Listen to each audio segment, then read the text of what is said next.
भारत के भविष्य के लिए संविधान के स्पिरिट से प्रेरित होकर के मैं आज इस सदन के पवित्र मंच से 11 संकल्प सदन के सामने रखना चाहता हूं। पहला संकल्प है, चाहे नागरिक हो या सरकार हो, सभी अपने कर्तव्यों का पालन करें। दूसरा संकल्प है, हर क्षेत्र, हर समाज को विकास का लाभ मिले, सबका साथ, सबका विकास हो। तीसरा संकल्प है, भ्रष्टाचार के प्रति जीरो टॉलरेंस हो। भ्रष्टाचारी की सामाजिक स्वीकार्यता न हो। भ्रष्टाचारी की सामाजिक स्वीकार्यता न हो। चौथा संकल्प है, देश के कानून, देश के नियम, देश की परंपराओं के पालन में देश के नागरिकों को गर्व होना चाहिए, गर्व का भाव हो। पांचवा संकल्प, गुलामी की मानसिकता से मुक्ति हो, देश की विरासत पर गर्व हो। छठा संकल्प, देश की राजनीति को परिवारवाद से मुक्ति मिले। सातवां संकल्प, संविधान का सम्मान हो।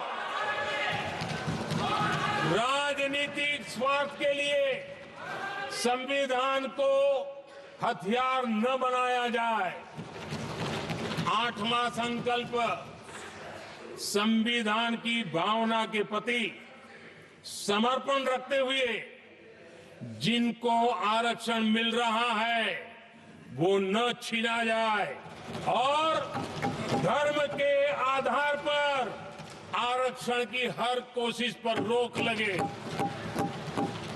नौवां संकल्प, विमेन लेड डेवलपमेंट में भारत दुनिया के लिए मिसाल बने। 10वां संकल्प, राज्य के विकास से राष्ट्र का विकास, ये हमारा विकास का मंत्र हो। 11वां संकल्प, एक भारत श्रेष्ठ भारत का ध्येय सर्वोपरि हो। आदरणीय सभापति जी, इसी संकल्प के साथ हम सब मिलकर के अगर हम आगे बढ़ते हैं तो संविधान की जो निहित भावना है, वी द पीपल, सबका प्रयास, हम इसी मंत्र को लेकर के आगे चले और विकसित भारत का सपना इस सदन में बैठे हुए सबका तो होना ही चाहिए। 140 करोड़ देशवासियों का सपना जब बन जाता है और संकल्प लेकर के जब देश चल पड़ता है तो इच्छित परिणाम लेकर के रहता है। मेरा 140 करोड़ देशवासियों के प्रति मेरी अपार श्रद्धा रही है। उनके सामर्थ्य पर मेरी श्रद्धा है, देश की युवा शक्ति पर मेरी श्रद्धा है, देश की नारी शक्ति पर मेरी श्रद्धा है। और इसलिए मैं कहता हूं कि देश 2047 देश जब आजादी के 100 साल मनाएगा तो विकसित भारत के रूप में मनाएगा। इस संकल्प के साथ आगे बढ़े। मैं फिर एक बार इस महान पवित्र कार्य को आगे बढ़ाने के लिए सबको शुभकामनाएं देता हूं।